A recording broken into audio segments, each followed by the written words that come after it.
Hi hello sisters எல்லாருக்கும் வணக்கம். So எல்லாருமே காலைல எம்டியோட அப்டேட் பார்த்துருப்பீங்க. ஸோ எல்லாருமே ஹாப்பியாக இருந்திருப்பீங்க, இன்க்ளூடிங் நானுமேவும் ஹாப்பி தான். ஸோ அதில் என்ன சொல்லியிருந்தாருன்னு ஏற்கனவே நம்ம எல்லாத்துக்கும் தெரியும். நிறையா பேர் இதை பற்றி பேசியிருப்பாங்க, சொல்லியிருப்பாங்க. இருந்தாலும் நான் என்ன தெரிஞ்சுக்கிட்டேன் அப்படின்றத உங்க கூட ஷேர் பண்ணணும்னு நினைக்கிறேன். கேஒய்சி அப்ளை பண்ணுறதுக்கு யாரெல்லாம் அப்ளை பண்ணணும்னு சொன்னாங்க, அதுக்கு என்னென்னலாம் வேணும் அப்படின்றது சொன்னாங்க. அப்புறம் இன்றைக்கி 12 மணிக்கு மேலே ஓப்பன் ஆகும்னு சொன்னாங்க. ஸோ இப்போ வரைக்கும் ஓப்பன் ஆகலை எனக்கு தெரிஞ்சு. ஸோ இன்னி ப்ராசஸ் போய்கிட்டு இருக்குன்னு தான் நினைக்கிறேன். கண்டிப்பாக நம்மளோட நம்பிக்கை வீண் போகாது. ஸோ ஏன்னா அவரோட வார்த்தைகள், அவர் வீடியோ போட்டார்னாலேவும் கண்டிப்பாக எல்லாருக்கும் இன்னும் கொஞ்சம் நம்பிக்கை தான் அதிகமாகும். ஸோ அதுக்காண்டி தான் அவர் எக்ஸ்பெக்ட் பண்ணுறது, வீடியோ போடலான்னு. மித்தபடி யாருமேவும் நம்பிக்கை இல்லாமல் கிடையாது.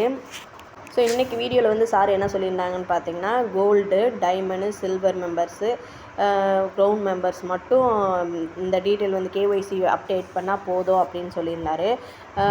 உண்மையிலேயும் எல்லாருமே அப்டேட் பண்ணாங்கன்னா நல்லது. இதில் அவங்க மட்டும் அப்டேட் பண்ணுறாங்க. சரி, இப்போதைக்கு அவங்களுக்கு தான் தேவைப்படுது, அதனால் அப்டேட் பண்ண சொல்லியிருப்பாங்க போல். ஓஎம்ஐடிக்காரவங்க, பிஎம்ஐடிக்காரவங்க வேண்டாம் அப்படின்ற மாதிரி சொல்லியிருந்தாங்க. ஸோ இதுக்கு என்ன டீட்டெயில்னால், பேன் கார்டு தான் கண்டிப்பாக தேவைப்படுன்னு சொல்லிட்டாங்க. பேன் கார்டு இப்போ வரைக்கும் மேக்ஸிமம் எல்லா மெம்பருமே வச்சுருப்பாங்க. ஏன்னா சிஎம் ஆகிறப்ப பேன் கார்டு அப்ளை பண்ணியிருப்பாங்கன்னு ஒரு சிலர் நினைக்கிறேன். இல்லாதவங்க கண்டிப்பாக போய் இப்போ 15 நாள் கூட தேவையில்லை, இன்ஸ்டண்ட்டாகவே பேன் கார்டு கிடச்சிருது. ஸோ பேன் நம்பர் வாங்கிக்கோங்க. அதுக்கு மறக்காமல் சென்டரில் போய் ஓப்பன் பண்ணாலும் சரி, இல்லை நம்ம வீட்டில் நம்ம சிஸ்டத்துலேயும் அப்ளை பண்ணாலும் சரி, பேன் கார்டு சீக்கிரம் வந்துடும்.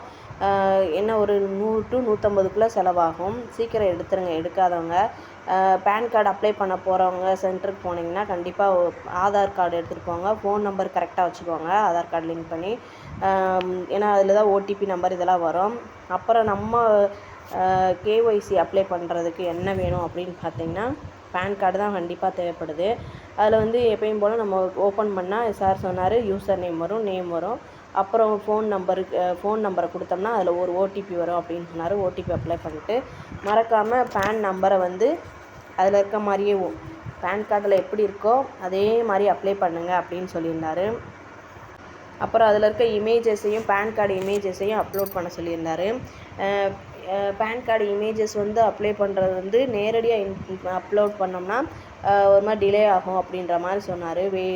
ஏன்னா ஒருவேளை ரொம்ப லோட் ஆகிறதுனால நம்ம ஃபோன்லேருந்து எடுத்து அப்ளை பண்ண முடியாது அப்படின்னு சொல்லியிருந்தார். ஸோ இப்போ ஃபார்ம் வந்துருந்துச்சுன்னா கூட நம்ம என்ன ஏதுன்னு டீட்டெயில் பார்த்துலாம். ஸோ இன்னும் அப்டேட் ஆகலை, அப்டேட் ஆன பிறகு கூட அதை பார்த்துக்கலாம். அப்புறம் என்னென்னு பார்த்தீங்கன்னா, அதை வாட்ஸ்அப் மூலமாக, வேறு ஒருத்தவங்க வாட்ஸ்அப் மூலமாக கூட பேன் கார்டை எடுத்து ஃபோட்டோ எடுத்து உங்களுக்கு அனுப்ப சொல்லுங்கள். உங்கள் வாட்ஸ்அப்லேருந்து இமேஜஸ்லேருந்து எடுத்து நீங்கள் அப்லோட் பண்ணுங்கள் அப்படின்ற மாதிரி சொன்னார். அப்புறம் அதில் ப்ராசஸ்லாம் முடிஞ்சு அப்படின்னா ப்ராசஸ் பெண்டிங் அப்படின்ற மாதிரி காட்டும்.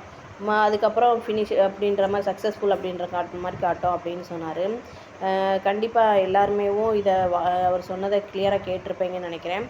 இந்த டீட்டெயில் தான் சொன்னார். பேன் கார்டு அப்ளை பண்ணணும், கண்டிப்பாக அதில் நம்ம phone number, user name, password எல்லாமே நம்மளுக்கு தெரிஞ்சது தான், நேம் தெரிஞ்சது தான். அது ஓடிபி வரும், அந்த ஓடிபி அப்ளை பண்ணிக்கோங்கன்னு சொன்னார்.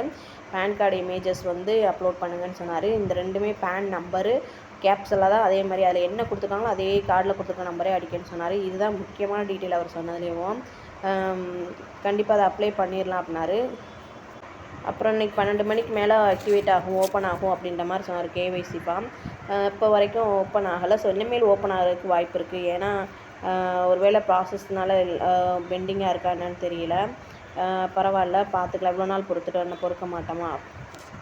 ஸோ யாரும் நம்பிக்கை இல்லாமல் பேச கிடையாது. நம்பிக்கை இருக்கிறதுனால தான் நம்மளோட தேவைகளை பொறுத்து நம்ம அந்த மாதிரி நம்ம பேசுகிற சுச்சுவேஷன் வருது. ஸோ அதை என்ன மாதிரி பேசுகிறோம்னா, சீக்கிரம் நம்மளுக்கு அந்த ஒரு அவசரம்ன்ற வார்த்தையை தான் யூஸ் பண்ணுறோமே தவிர, மித்தபடி நம்பிக்கை இல்லை, அவங்க செய்ய மாட்டாங்க, வைக்க மாட்டாங்கன்ற நம்பிக்கையில் இது வரைக்கும் யாரும் பேசலை அவ்வளோவா. அது வேறு கருத்து கணிப்பில் அவங்க பேசுகிறவங்க பேசிக்கிட்டே போட்டோம், அதை பற்றி கவலைப்படவும் வேண்டாம். எனக்கு தெரிஞ்சு என்ன, எம்டி சார் ஒரு வீடியோ போட்டார்னா அது நம்மளுக்கு ஏதோ ஒரு நியூஸ் கிடைக்க போகுது அப்படின்னு எல்லாருமே ஒரு திருப்தியாக இருப்பாங்க. ஸோ மனசுமேவும் கொஞ்சம் ரிலாக்ஸாக இருக்கும் எல்லாருக்குமேவும். இல்லை அந்த அவசரப்பட்டுக்கிட்டே இருக்கும், ஏதாவது ஒன்று நினச்சிக்கிட்டே தூண்டிக்கிட்டே இருக்கும். அதனால தான் அப்படி ஒரு சிலர் வார்த்தைகள் விடுறது. ஆனால் மைவேத்தியில் இருக்கவங்கள பொறுத்த மட்டும் யாரும் அந்தளவுக்கு பண்ண மாட்டாங்க. இல்லாதவங்க வேணால் பேசியிருக்கலாம் அப்படி ஏதாவது. அப்புறம் கடைசியாக எக்கு வச்சு பேசுகிறேன்னு நினச்சிடாதீங்க, என்னடா இவ்வளோ தூரம் சொல்லிட்டு இப்படி சொல்கிறாங்கன்ட்டு. ஸோ ஒரு சிலருக்கு வந்து அமௌண்ட்டு போட்டிருக்காங்க அப்படின்ற மாதிரி வந்துச்சு. ஸோ என்னோடய டாப் லைனருக்கு கால் பண்ணி கேட்டதுக்கு வந்து இல்லை அந்த கோயம்புத்தூரில் இருக்க சர்க்கிளுக்கு மட்டும் ஒரு சிலருக்கு போட்டிருப்பாங்க போல் அப்படின்ற மாதிரி சொன்னாங்க. ஆனால் அது கன்ஃபார்மாக என்னன்னு தெரியல. ஸோ நான் என்னென்னு கேட்டுட்டு டீட்டெயில் சொல்கிறேன் அப்படின்னு சொன்னாங்க. ஸோ இப்போ வரைக்கும் அவங்க திருப்பி கால் பண்ணல.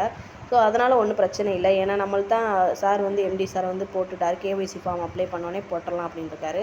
ஸோ கண்டிப்பாக அது வரைக்கும் வெயிட் பண்ணுவோமே. இப்போ போட்டவங்களுக்கு அந்த அன்னைக்கு போட்டிருக்கலாம். ஸோ சப்போஸ் அதை பேங்க்லேருந்து ரிலீஸ் பண்ணாமல் இப்போ கூட ரிலீஸ் பண்ணி விட்டுருந்துக்கலாம் அமௌண்ட்டை.